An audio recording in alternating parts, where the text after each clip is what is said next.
বিচারক হিসেবে ভীষণ ভালো লাগছে। বিশেষ করে আমি এসেছি দেশাত্মবোধক রাউন্ডে। আমি মনে করি এটি আমার জন্য, আমি ভীষণ গর্ববোধ করি যখন দেশের গানের জন্য আমি সেই বিচার কার্যের পরিচালনার ভাগটা আমার কাঁধে আসে।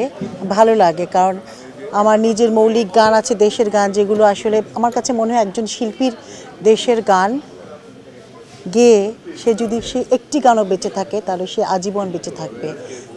সেই দিক থেকে আমি ভীষণ গর্বিত, ধন্য মনে করি। আর আজকের বাচ্চারা ফাইনাল রাউন্ডে আজকে 5 জন যে গান গাইলো, এতটুকু বাচ্চা রাউন্ডে 9 বছর 8 বছরের, মানে অপূর্ব। এটা আসলে ভাষায় প্রকাশ করতে পারবো না। ওদের শোয়িং, ওদের আবেগ, এটা আরোপিত নয়, এটা ভেতর থেকে খোদা প্রদত্ত ওদের গুণগুলো। ভীষণ ভালো লেগেছে।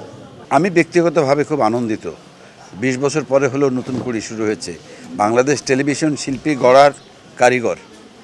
আমরা কিন্তু বিটিভিতে গান করতে করতে হাসান চৌধুরী বাংলাদেশে 20 বছর পরে শুরু হয়েছে। ধন্যবাদ জানাতে চাই বাংলাদেশ টেলিভিশনকে। আর ছোট ছোট বাচ্চারা যে গান গায়, আমরা সামনে বহু শিল্পী তৈরি হবে বাংলাদেশের। এই জন্য অনেক ধন্যবাদ সবাইকে।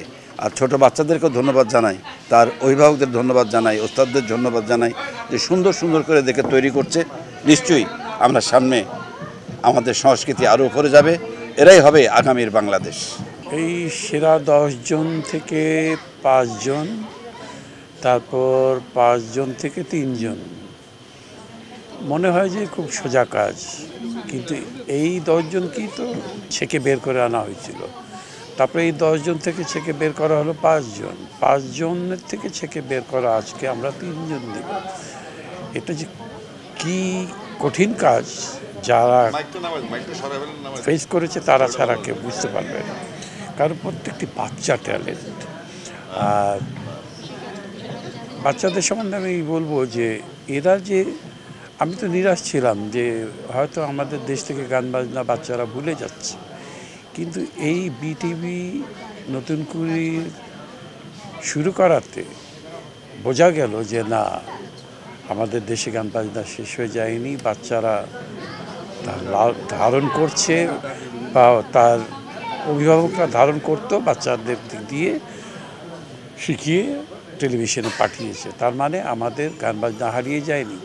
এখন আমি আরও আশাবাদী যে বিটিভি হয়তো এই নতুন করে যেটা করলো, এখানে তো থেমে যাবে না, প্রতি বছরই হবে।